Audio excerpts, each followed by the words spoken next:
Look! Look, the dynamic duo! All right, so guys, listen. Welcome to the Dynamic Duo. We're doing the segment. We talked about the past. Check out our opinions on what we would do differently if we had been Kevin Feige with respect to Marvel. Now, Kevin, are you going to talk about what you would do differently with DC, or are you going to talk about what you would do in the future with Marvel? DC. Let's do DC. And specifically, Captain, I got to tell you, what I would change and what I would do would be I would monkey with Batman a little bit. I know the entire world is waiting for the Batman from Matt Reeves to make its debut in about a month and a half, 2 months. I'm looking forward to it too, but only to a degree.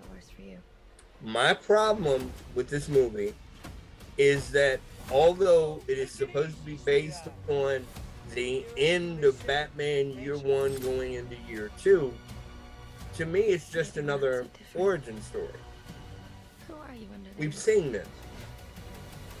We've seen this going all the way back to 1989 and working its way through to literally every Batman movie we've had up to this point.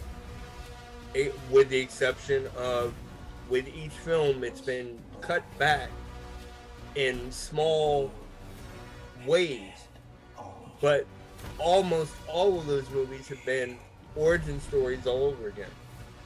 My biggest problem with what Reeves is doing and what Warner Brothers has allowed him to do is within that origin story and within the timeline that they're giving the public, there's a major piece that's missing. The major piece is the boy Wonder. And what I would change would be the simple fact that I would include Robin, but I would put my own little magic twist on it. And what I would do, I would open a Batman movie with him chasing somebody. It could be the Catwoman, it could be anybody for that matter. Chasing someone at an arena and or a civic center style environment. And he's trying to get to this person, of course, Men in Batman. And within the chase, there is a point where, in terms of what I call stop time for movies, where the person he's after is at one end of the arena or in one little area that at least momentarily he can't get to or doesn't get to right away, and on down the line. And what you have is Batsy is somewhere in the rafters and he realizes and stops. And this is the type of thing that they've done in classic Batman material before, with the thought bubbles of, wow, it's been decades or years since I've been here. And he starts thinking while he's up in the rafters. And as he's thinking, he goes back to years ago when the circus was originally there and you got the Flying Graysons. And basically, in a very quick flashback, you get at least portions. You don't necessarily have to tell the whole thing, but you get portions of Dick Grayson's origin and setup. You move away from that and you show, even if it is the 12, 13-year-old kid that we've come to know as Robin. And I wouldn't make him any younger than 12 or 13. It would be done in flashback, maybe even across the credits at this point. But you end up having a sequence where the fight at the arena, is concluded, and on his way back to the Batcave and back to Wayne Manor, he keeps thinking about Dick. He keeps thinking about the old days when they were Batman and Robin. Gets back there. Once he's back, big thing. He's sitting in front of the monitors, etc. And we get a classic view of the Robin costume in the glass case. And he even calls Alfred at some point.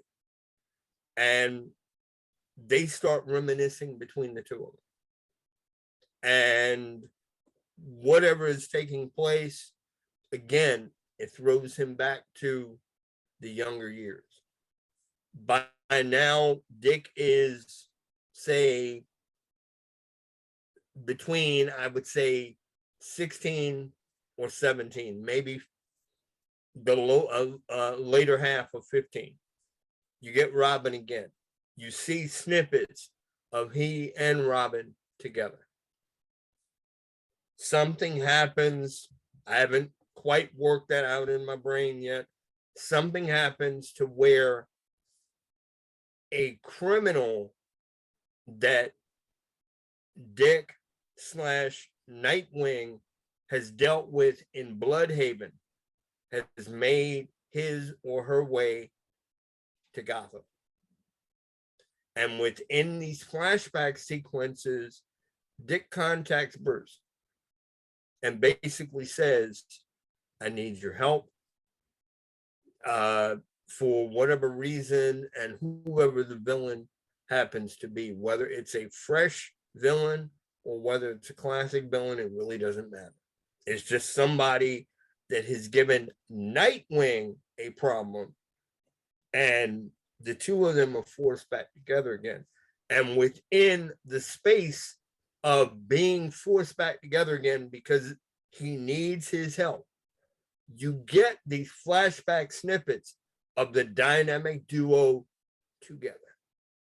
You stop telling the Batman origin stories repeatedly again and again and again, and this is the way you go. Interesting. That's what I would do with Batman. Interesting. Very, very, very interesting. So you would set it in, it's an interesting timeline. You would set it in the Nightwing timeline rather than the Robin timeline. Yes. But with I would have flashbacks Robin included and in order flashbacks. to tell the rest of the story. So now this is what you would do. By the way, I love it, by the way. I love it. I love it. And I wish somebody would like get in touch with you know, just to give that point of view, man, that point of view of what the expectation is. And we've said this before, the animated people get it in a way that some of the movie people don't seem to get it. Now, this is what you would do with Batman. Is there anything you would do with DC in general, or is that pretty much what you want to say? The other thing that I would do is I would completely rework Superman. I just would. In my opinion, and we've talked about this privately before and a couple of times on the show, I don't like Superman and Lois. To me, it doesn't work. I realize what they're trying to do, but to me, it's not Superman. I realize the whole thing about Superman and Lois having children in the comics and all that kind of thing. I get that. And this to me, and that whole storyline to me is, although they're not officially like Elseworld stories or What If and that kind of thing, but to me, they're not really what I call canon, because in so many different ways, to me, Superman shouldn't have children. That to me begins to take away from who he is. Well, if I may interrupt you a little bit, I think you're absolutely right. And I think it could stop there in the sense that it is not Superman and it is not canon. Absolutely.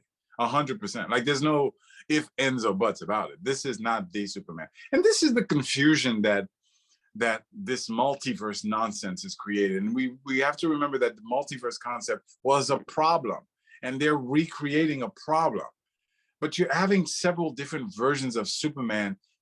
You lose who Superman is. Who is Superman? Which one is Superman? And you're absolutely right. I happen to like the show a lot. I think it's really, really well done, really well written, good acting, good directing, good a lot of things. But absolutely agree with you that that's not Superman. This is not Superman. It's a Superman. But then here's the problem. We can extend that and, we haven't really seen Batman. We haven't really seen any of those characters. You know what I mean? We haven't really seen any of the characters done the way that it should be done. So, do you want me to give you my take on things? Please. And since you do like Superman and Lois, tell them to tell Tyler Hoechlin to shave, because Superman doesn't have 5 o'clock shadow. I know, right? Please tell him to have him shave. I know. I hate that from the character. I know, and he looks better when he is shaved, yeah, and it looks more like. Say, I agree with you. I agree with you 1,000%. All right, guys, listen. Join us. I'm gonna give my take on DC. So join us for the next show, and then follow us, and don't forget to like and subscribe, and let us know what you think about Kevin's take on the Batman.